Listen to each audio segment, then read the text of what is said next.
Ladies and gentlemen, boys and girls, children of all ages, welcome to the channel. It's your boy, World of Wrestling, here today to discuss about WWE Raw October 17, 2022 review. I know this is a bit late, like 2 days late. I have not watched Dynamite yet, but I will be watching that. I will be doing a brief review I will do a review on Dynamite tomorrow, and also give you guys a Random Wrestling Talk episode as well, or possibly postpone Random Wrestling Talk episode number 35 on Sunday night after the football games for the 1 and 4 p.m. games. So I may end up going ahead and doing that. I'm not sure yet. I will notify you guys.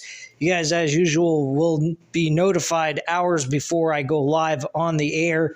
So if you don't see a notification, that means I'm just doing the Dynamite review, and that's it. And the Random Wrestling Talk episode number 35 will be postponed for Sunday, and I think that's probably the direction I'm going to go for Sunday night around 7 p.m. So I will be going live at 7 p.m. That's what I'm going to do. I'm going to set it up for 7 p.m. Sunday night, right after the 4 p.m. football game is over, and I will go over the entire news and rumors that I was able to pull up off of my computer and save it and bookmark it and so forth, and give you guys a complete rundown of my viewpoint and about the news that's going on in WWE and AEW. I'm going to just basically look for anything that kind of intrigues me to talk about with you guys on that episode. Anyway, let's get into Monday Night Raw at this point in time. I do apologize about not reviewing AEW last night like I should have, but I was watching the opener of the NBA season, so I was really intrigued by that and seeing what was going to happen. So I went ahead and I tuned into that instead, since I know that AEW is recorded on YouTube TV for myself. So I just decided, what the hell, I'll just go ahead and watch the show the next day. So anyway, guys, let's go into it.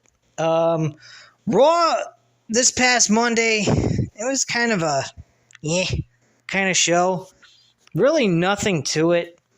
There were some good things about it. There were some really bullshit things that happened.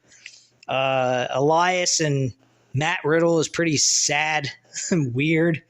Those two working together in a so-called thing. He also almost tried to help Matt Riddle win the match against Seth Rollins for the United States Championship, which seemed a little odd. Seth Rollins, though, and Matt Riddle were in the main event. Seth Rollins won this match with the curb stomp, and then connected with a curb stomp on Elias, because a couple of times Elias almost screwed Seth Rollins in that match. So that was kind of interesting. We kick-started the show with Bobby Lashley and Brock Lesnar. You didn't get no intro like normal. Usually we haven't been getting a lot of intros anyway. But pretty much what happened was we had Bobby Lashley saying, look, I'm not going to sit here and wait for you all day and all night. Let's get this on now. So Brock Lesnar shows up. It's very quick, to the point. No talking or BS going on leading into this brawl. Brock Lesnar just comes out, music hits, and all of a sudden Bobby Lashley gets out of the ring, tries to attack Brock Lesnar. Brock Lesnar smashes Bobby Lashley, spears him into the side of the ring, and Brock Lesnar has a slight advantage during this point, but then eventually Bobby Lashley gets control of the match. I believe Bobby Lashley spears Brock Lesnar through the barricade by the timekeeper's table, which happens all the time anytime there's a spear like that. I believe this occurred because I think there was a situation back in 2005 with Batista and JBL at SummerSlam. They actually did a match where Batista speared JBL through a barricade where the audience were, and that might have caused an issue. Someone might have gotten hurt or close to hurt. So I think they've been just going ahead and doing it in that spot to prevent anyone from possibly getting injured or hurt for the audience's sake. So if that's the case, then I completely understand why they would do that. But personally, it is kind of repetitive and boring after a while seeing the same old shit. Anyway, let's try to get this done within a reasonable fashion, and now my computer's frozen. This is why I don't do this shit online or on the computer, trying to look these dang results up. This is a real load of shit. I know I should be taking taking down notes and so forth, but who the fuck's got the time to sit there and whip out a computer and take down notes? I do this basically off of memory, practically. I watched it 2 days ago, so how am I going to remember every little fucking thing that happened? I don't remember all the matches. I do remember some of the promo segments, but not everything. And here we go. Cage size seats. That should work.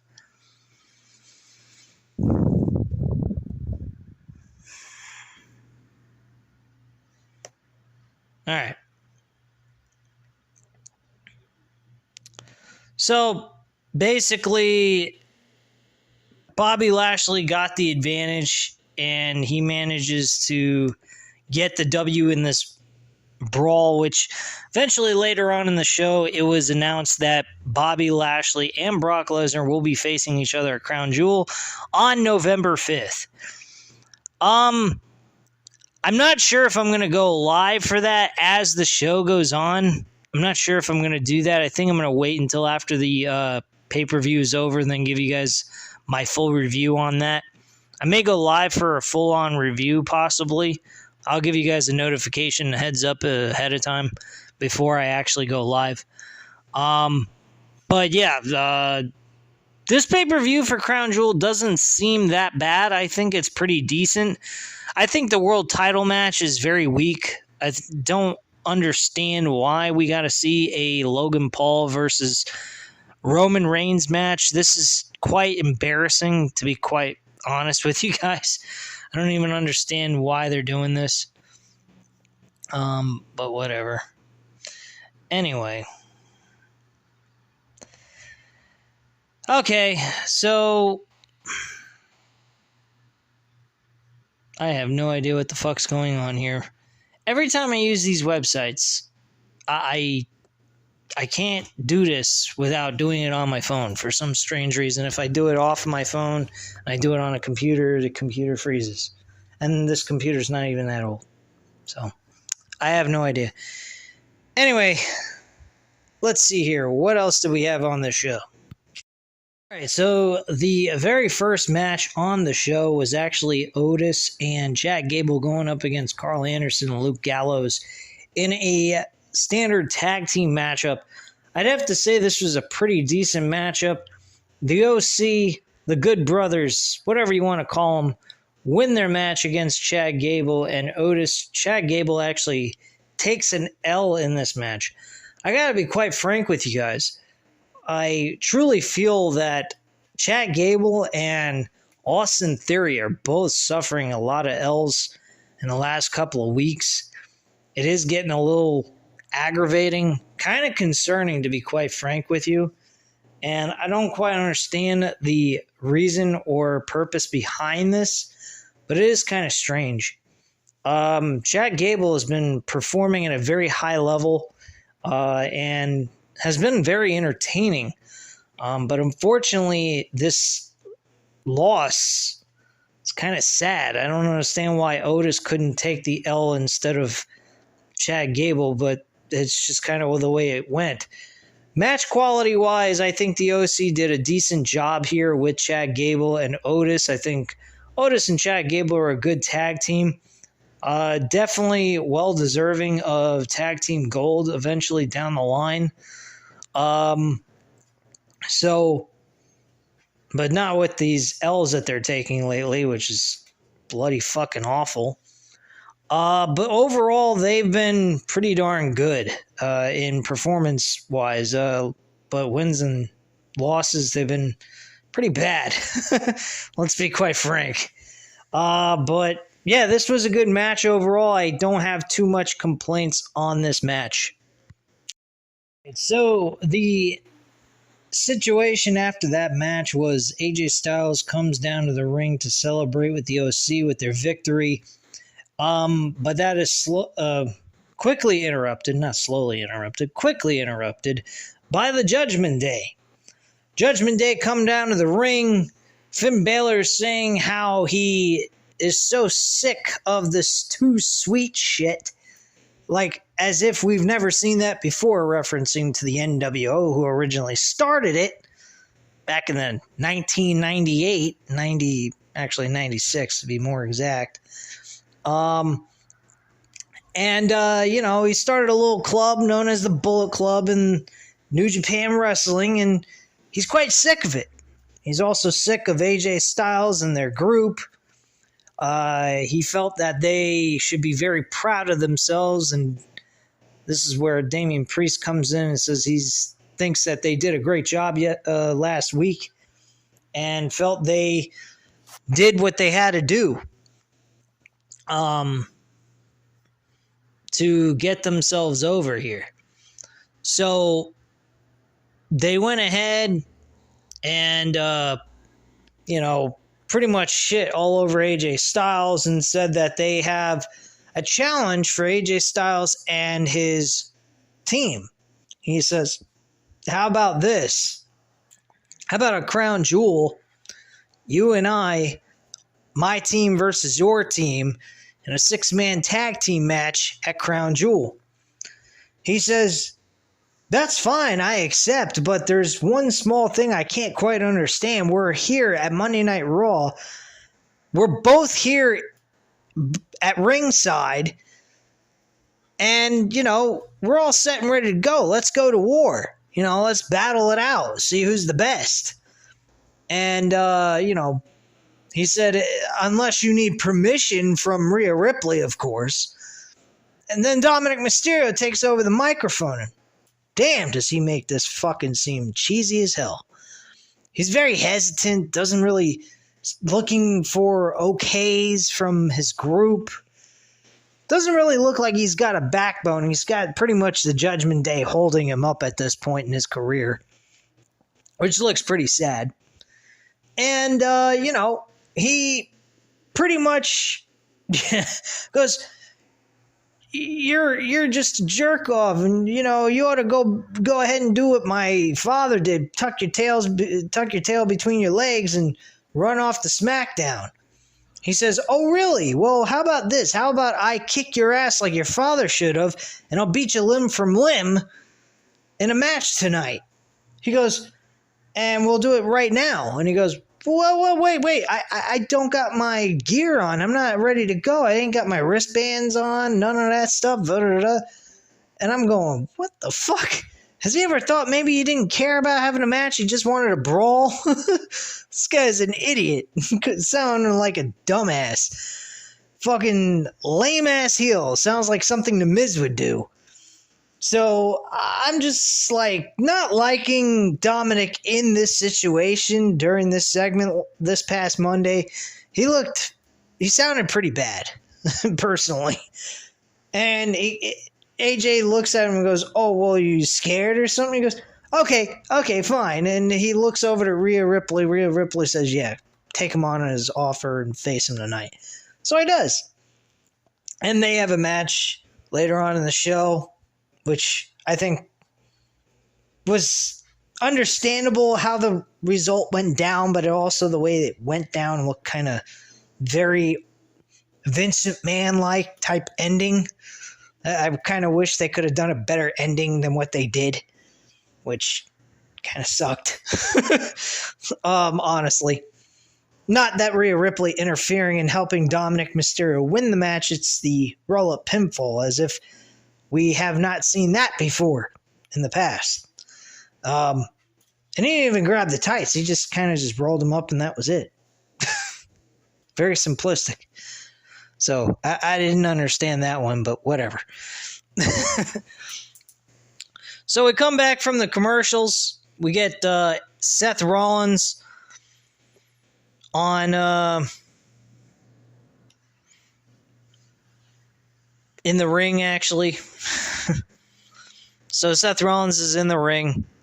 He's cutting his promo, pretty much discussing his victory from last week against Bobby Lashley. Very happy and proud of that. So he goes ahead and gets interrupted by Mustafa Ali. Mustafa Ali has been extremely upset. He thinks that with the situation of Seth Rollins beating Bobby Lashley granted him a United States Championship match. He felt he deserved that opportunity since it was given to him by Bobby originally. And now that's all stripped away from him. I kind of see a possibility of a Seth Rollins Mustafa Ali feud going on during this build between these two. I actually kind of like that idea. I think that is possibly the best way to go right now. There was a thing that JD mentioned on his channel, which I found to be absolutely fucking disturbing. This idea, Seth Rollins versus Cody Rhodes for the United States Championship at WrestleMania? Are you fucking kidding me? Hell no. I do not want to see that shit.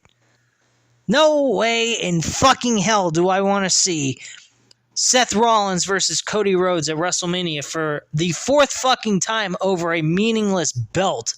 Not saying that the United States Championship is meaningless, but between those two guys and the level of their star power, competing over a fucking mid-card championship at WrestleMania, I mean, that's a little ridiculous. I'm not too keen on them facing each other for a fourth time.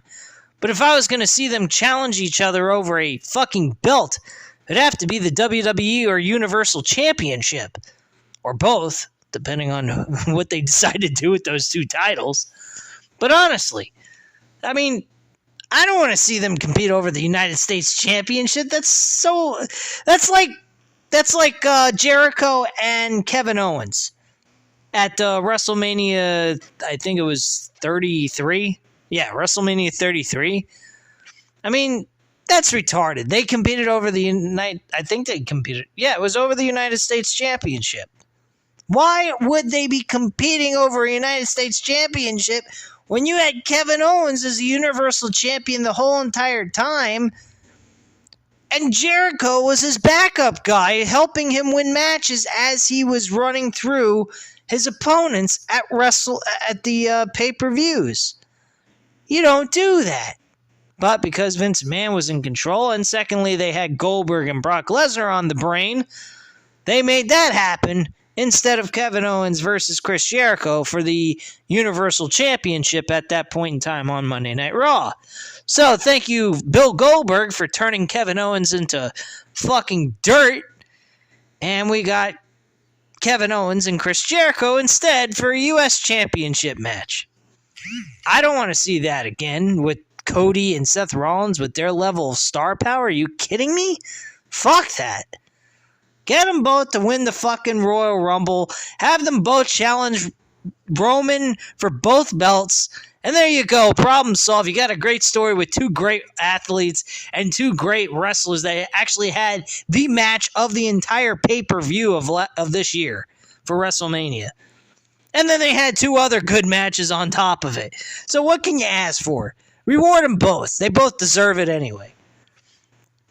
But yeah, he was interrupted. Seth Rollins had no care whatsoever. He kind of acted, he had some respect. He said, you know, you're a great guy, you're a great friend, you're a great father to your kids and everything. And then all of a sudden, he just hauls off and punches him square in the fucking face. Utterly ridiculous. Total lack of respect.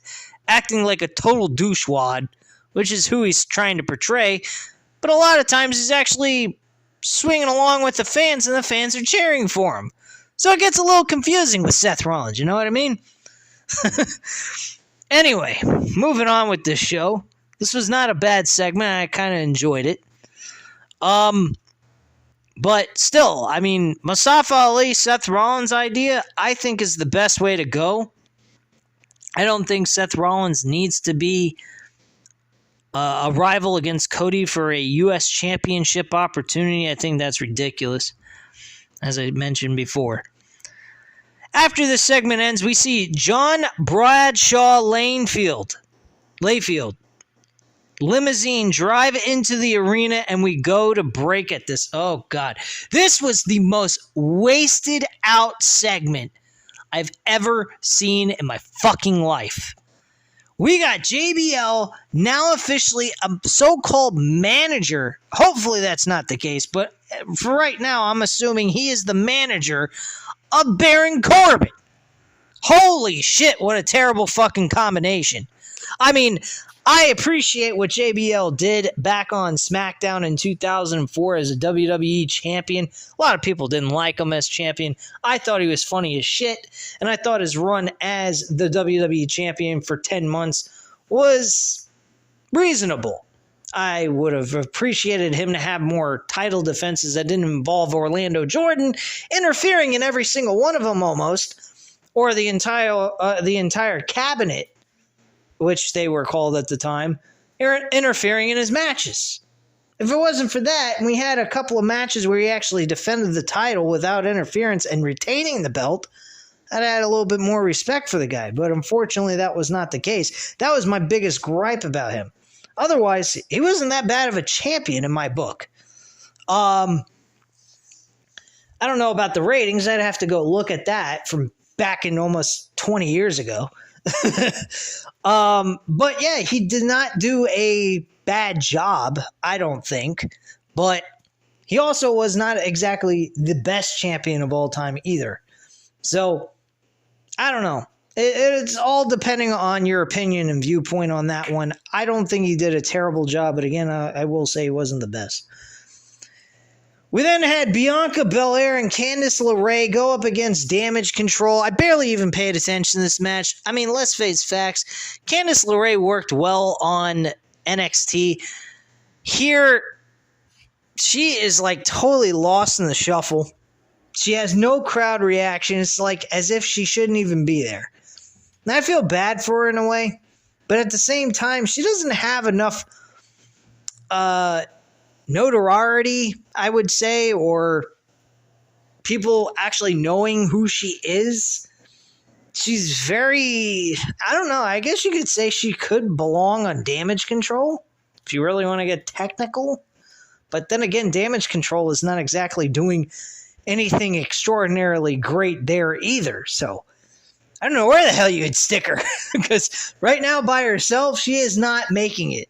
She's doing a terrible job by herself. Not that it's her fault, but I think it has a lot more to do with fans knowing who she is and what she is as a performer. So, honestly, I'm not too keen on Candice LeRae right now. Damage Control won this match, but again, like I said, I don't really give a shit. Damage Control has been... They were fine in the beginning. As time has gone on, I just have no care in the world for this group. They talk about how dominating they are, but they're not really dominating. They take L's. They're not believable.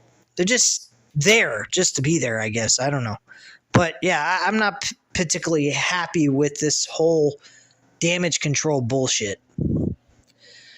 All right, so next up, Matt Riddle is interviewed backstage. He says Seth Rollins is like a cheap hoverboard, and he can make any excuse he wants, but he got exposed in the fight pit, and he's gonna beat his ass bad tonight.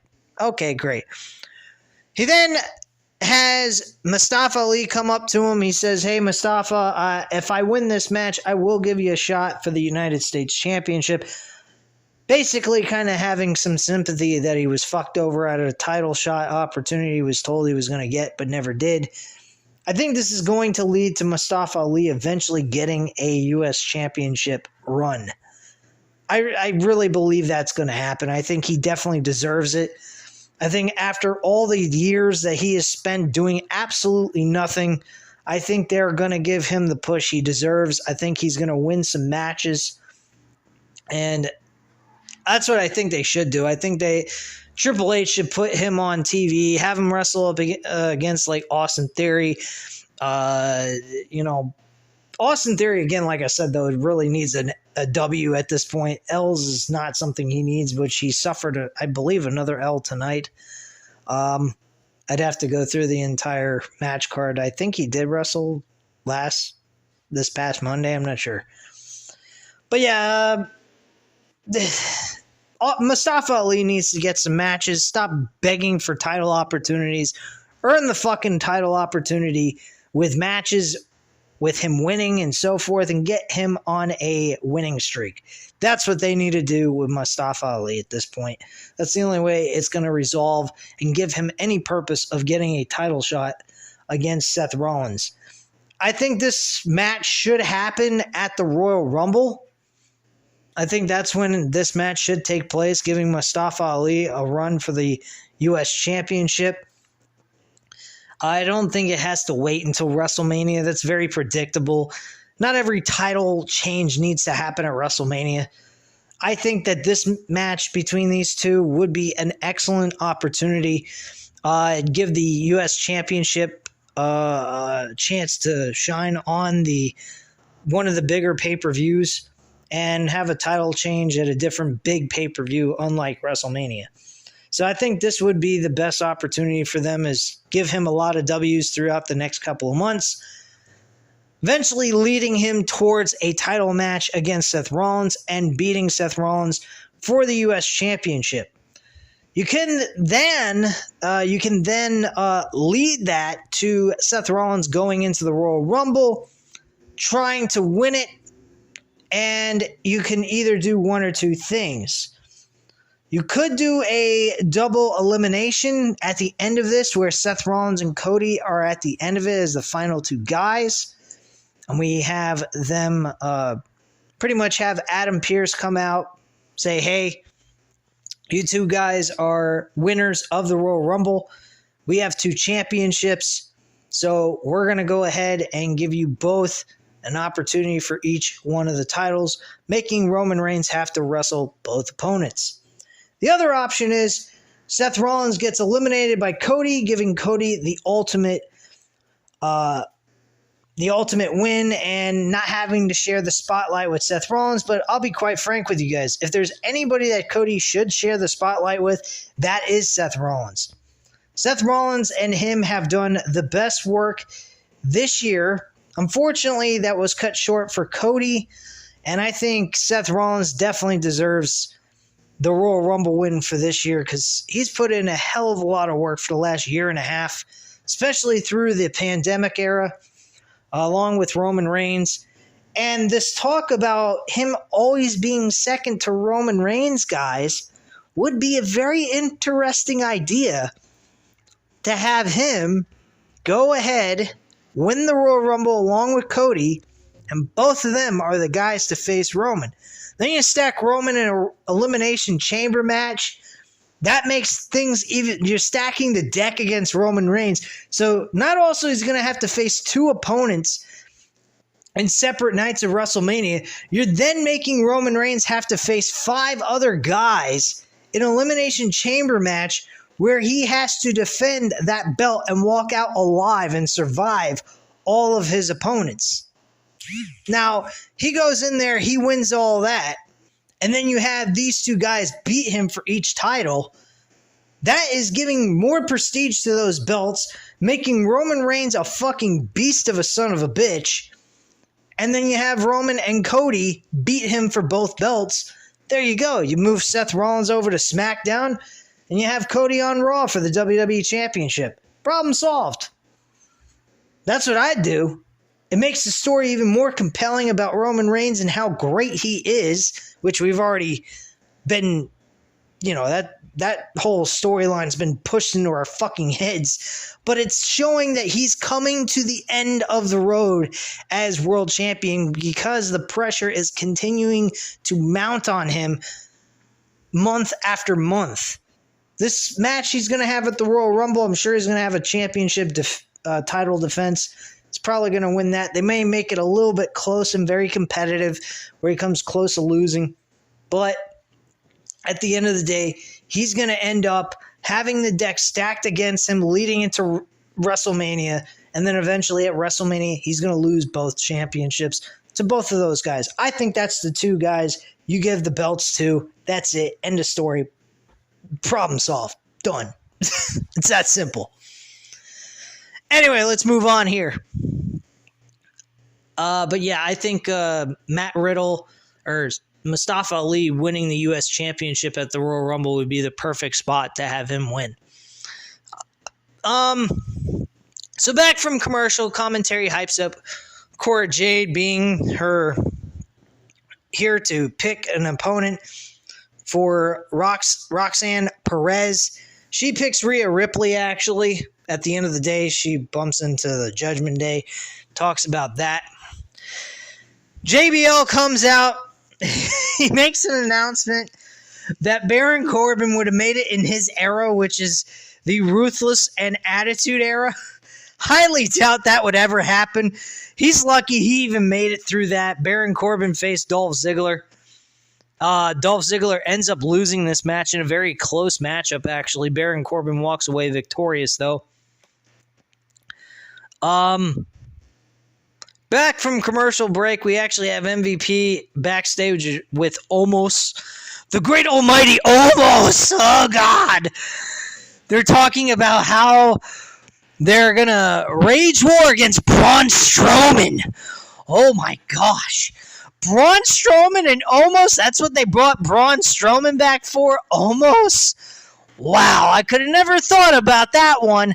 Gee, that was a fucking mind blower. What a joke. So yeah, they're going to go to SmackDown. They're going to observe Braun Strowman. The fucking brand split's completely idiotic. I don't even know why the hell they even call it a brand split anymore. Like, people can go to either show whenever the hell they fucking feel like.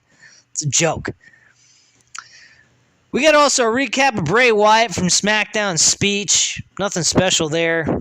If you saw it on SmackDown, you knew what was said. AJ Styles and OC are hanging out backstage where Cameron Grimes rolls up.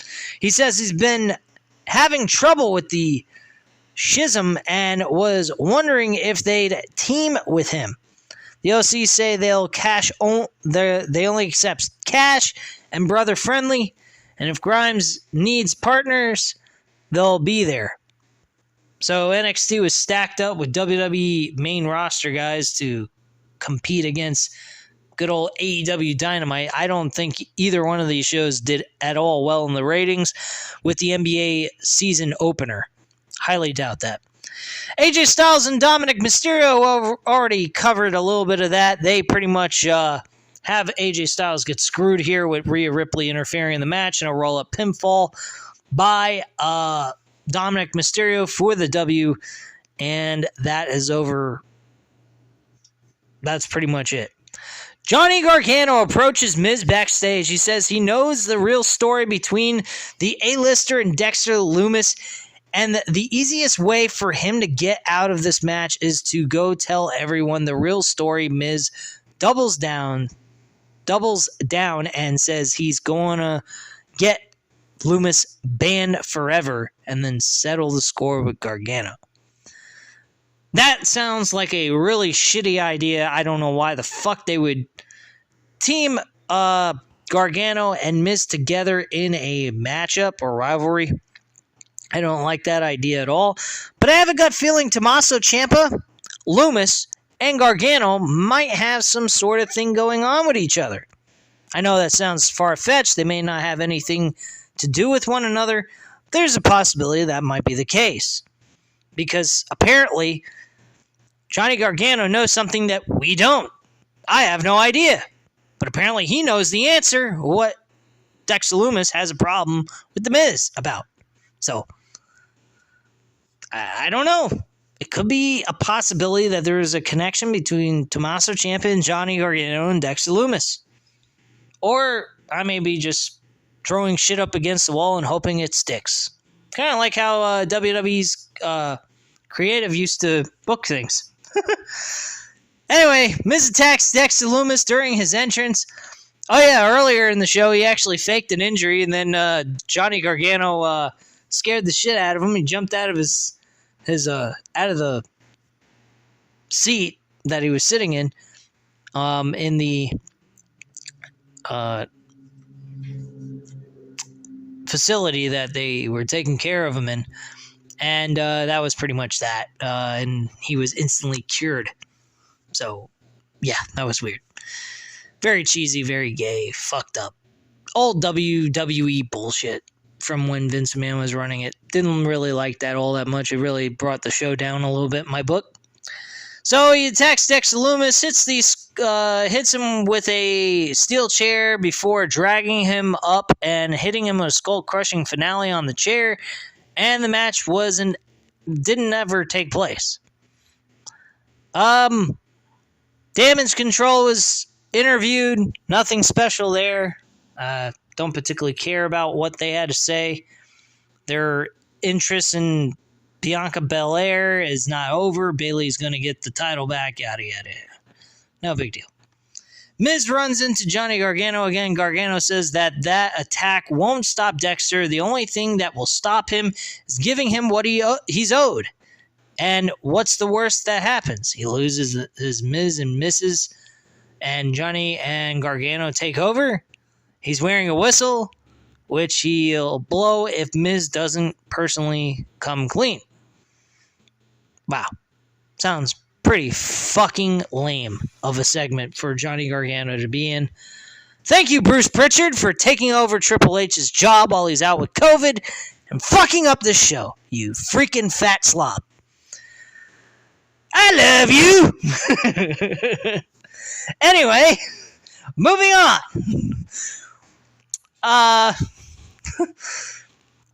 We get Elias cutting the same old bullshit he always does. He does a mini concert type of deal, interrupted by Matt Riddle. Matt Riddle's coming out with a fucking little drum set that he can bang his hands on, and they're playing music together. I'm just dumbfounded by what I'm watching here. We got Matt Riddle just before a major main event U.S. Championship match. You got this kind of fucking segment that's taking place minutes before you're having your main event match taking place on the show. Are you freaking kidding me with this garbage? This is bullshit. This really was terrible fucking crap. I did not like this. I was completely out of it at this point till we got to the main event. But still, with that little segment, it really fucked things up in my book. Anyway, Matt Riddle and Seth Rollins competed over the United States Championship, as I already mentioned before. The match ends with the curb stomp, and Seth Rollins wins and beats Matt Riddle, as well as connecting with a curb stomp on Elias. And he ends up celebrating with the United States Championship in hand. Eventually, this leads to Mustafa Ali calling him out, and Seth Rollins is in the crowd holding the championship up in the air after he was being chased down by Mustafa Ali. So we could possibly be seeing a Mustafa Ali versus Seth Rollins a little bit sooner than I think we should, but they could go ahead and just say, hey, look, man, you haven't won any matches. You got an opportunity for the U.S. title. You lost to Bobby Lashley. You got to earn your way back up to the U.S. Championship. That pretty much infuriates Mustafa Ali, gets him on this big run with W's. And, you have him sprinkled here and there every couple of weeks. 1 week he's on, 1 week he's off. Put him in these hard bone-crunching matches that are very physical for like 15 minutes straight, going up against good opponents for him to earn the right to challenge for a U.S. Championship match. And you have that go all the way on through to the Royal Rumble. And like I said, challenges Seth Rollins, beats him for the United States Championship. This infuriates Seth Rollins, gets him into the Royal Rumble, and then we move him along to where he belongs, and that's in the main event of WrestleMania against Roman Reigns, and Cody gets his main event on night 2 or night 1, whichever way you want to go with this, and have Cody win the WWE Championship. And there you go. Problem solved, folks. That's the end of that. I hope you enjoyed the review.